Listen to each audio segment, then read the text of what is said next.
বনের হরিণ এক লাফে যায় 23 হাত, আর বনের বাঘ মানে চিতাবাঘ বলেন বা রয়্যাল বেঙ্গল টাইগার মানে যেটাই বলেন না কেন, সেই বাঘ এক লাফে যায় 22 হাত।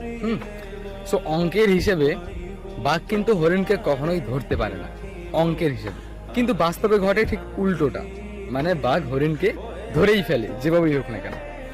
আসলে এটার কারণ কি জানেন?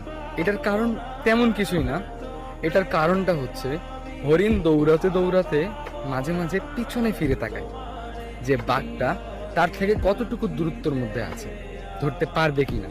ঠিক এই কারণেই না, যখনই হরিণ পিছনে তাকায় ঠিক তখনই এক লাফ পিছিয়ে থাকে হরিণ।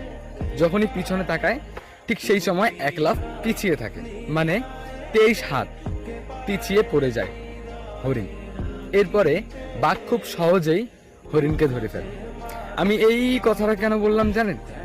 এই কথাটা বলার একটাই কারণ যে জীবনে পথ চলতে চলতে যতই বাধা আসুক, জীবনে যতই অশান্তি আসুক, কখনো অতীতের কথা চিন্তা করা যাবে না বা পিছনে ফিরে তাকা যাবে না।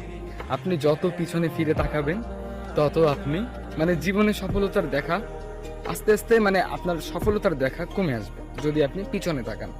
তাই এই গল্পটা বলার কারণ কি জানেন? এই গল্পটার বলার কারণ হচ্ছে কখনো পিছনে তাকা যাবে না। পিছনে যা হয়েছে হোক, যা হবার হোক, মানে যে যা বলুক, যে যা করে করুক, সেটা কান দেওয়া যাবে না। শুধু আপনাকে সামনের দিকে আগাতে হবে। বিশ্বাস করেন, আপনি যদি সমস্ত বাধা পেরিয়ে পিছনে না তাকিয়ে যদি সামনের দিকে আগান, আপনি খুব তাড়াতাড়ি জীবনে সফলতা আনতে পারবেন, সফলতার মুখ দেখতে পারবেন। তাই হরিণের মতো ভুলটা করবেন না। বারবার পিছনে না ফিরিয়ে বরঞ্চ আপনি সামনের দিকেই আগাতে থাকুন। পিছনে যে যা বলে বলুক না, সহ্য করে নেন, ধৈর্য ধরে থাকুন। সফলতা একদিন আপনারও আসবে, কিন্তু ওই যে বললাম, পিছনে ফিরে তাকানো যাবে না।